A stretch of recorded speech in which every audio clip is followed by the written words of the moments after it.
अपने दैनिक चर्या में एक नियम को जरूर डालें कि जब भी आप भोग बनाएं, घर में भोजन बनाएं, एक तो उसे बड़ी प्रसन्नता से, बड़ी खुशी से, बड़े आनंद के साथ बनाएं। कभी भी मन दुखी हो, क्रोधित हो, ऐसी अवस्था में हो, पीड़ा में हो, द्वेष में हो, ऐसी अवस्था में कभी भी आपने भोजन को नहीं बनाना।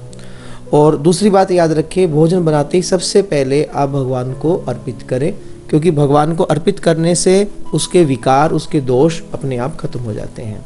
कई बार लोग प्रश्न करते हैं कि आप कहते हैं कि भगवान को भोग लगाएं, लेकिन हम इस नियम की पालना भी करते हैं और वर्षों बीत गए, हम भगवान को माखन मिश्री भगवान को भोग अर्पित करते हैं, लेकिन आज तक कभी देखा नहीं कि भोजन कम हो, सब्जी कम हुई हो या माखन मिश्री कम हुई हो। अगर ऐसा डाउट आपके मन में कभी आता है तो एक बात ध्यान रखें, किसी बाग में जाएं जहाँ पर बड़े सुंदर पुष्प खिले हैं।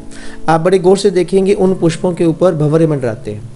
वो काले भंवरे क्या कर रहे हैं? पुष्पों का मकरंद चूस रहे हैं, वो पुष्पों का रस ले रहे हैं। कभी काले भंवरे के जाने से पहले पुष्पों को नोट करें, उनकी आकृति, उनकी कॉन्फ़िगरेशन, उनका आकार, उनकी महक, उनकी जो खूबसूरती है और उनका भार भी नोट कर लीजिए।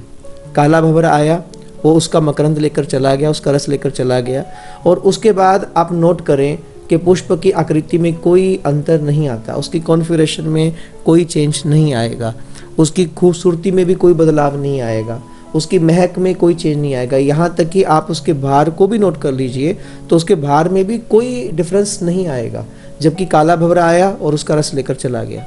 हो सकता है इसी प्रकार से वर्षों बीत गए हों कि आप भगवान को भोग अर्पित करते हैं। हो सकता है आपकी रोटी कम ना हुई हो सकता है आपकी सब्जी कम ना हुई हो, कभी आपका माखन मिश्री दूध कम ना हुआ हो, लेकिन क्या पता उस भंवरे की तरह भगवान भी आएँ और आपके भोजन का भोग लगा के वो चले जाते हों और आपको खबर भी ना होती हो। इसलिए विश्वास करें, पूरे भरोसे के साथ भगवान को भोग अर्पित करें, इस विश्वास के साथ कि आज प्रभु इस भोग को स्वीकार करेंगे और ये मुझे प्रसाद के रूप में प्राप्त हो।